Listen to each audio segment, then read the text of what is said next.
आप दूसरी तरफ लाते हैं। पूछे, आप पीपल्स पार्टी छोड़ के जा रहे हैं। सब्सक्राइब करें और बेल दबाएं ताकि कोई खबर रह न जाए। आप पता नहीं कहाँ की बात जो है ना, आप ऐलान करते हैं कि आप कहीं नहीं जा रहे पीटीआई छोड़ के, आप पीटीआई के साथ ही रहेंगे और पीटीआई की पॉलिटिक्स ही करेंगे आइंदा इंतखाबात तक भी। ओ खुदा के बंदो, मैं 15 का पीटीआई का वर्कर हूँ। जब 7 बंदे टोटल डिस्ट्रिक्ट में ओहदेदार होते थे और 7 ही वर्कर होते थे। आप जमात इस्लामी के भी वर्कर थे, आप जमात इस्लामी के भी वर्कर थे। अभी हूँ ब्यूरो चीफ साहब।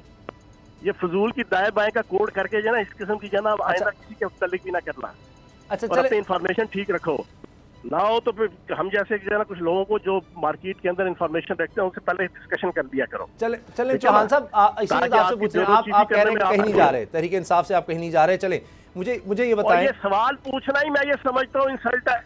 अच्छा चले ये बताएं, आपको समझा दो। चले एक और सवाल, चले मौजू दूसरी तरफ लाते हैं। पूछे, आप पीपल्स पार्टी छोड़ के जा रहे हैं। अच्छा मुझे बताएं कि चीफ साहब जो आप कह रहे हैं उनका एक क्वेश्चन ऐसा ही है मेरे से। आप चौहान साहब सुन ले, पार्टी मुझे बताएं कि इसमें तो सिर्फ कह रही है इमरान खान साहब ही हैं इसमें, इस पार्टी में इमरान खान साहब ही हैं। इमरान खान साहब के अलावा कौन है इस पार्टी में? इमरान खान साहब को तो नहीं कह सकते कि वो छोड़ के जाएंगे, बाकी तो सारे 60-70 बंदे राब्ते में हैं और आपसे भी राब्ता हुआ है। लोगों के साथ बैठा करें ब्यूरो चीफ साहब, बाखबर लोगों के साथ बैठा करें ताकि आपको अच्छी इन्फॉर्मेशन मिले। ब्यूरो चीफ आप बन गए हैं, उसके बाद आपकी ड्यूटी बनती है कि आपके पास इन्फॉर्मेशन अप टू डेट हो, जैसे बाबर डोगर साहब के पास होती है।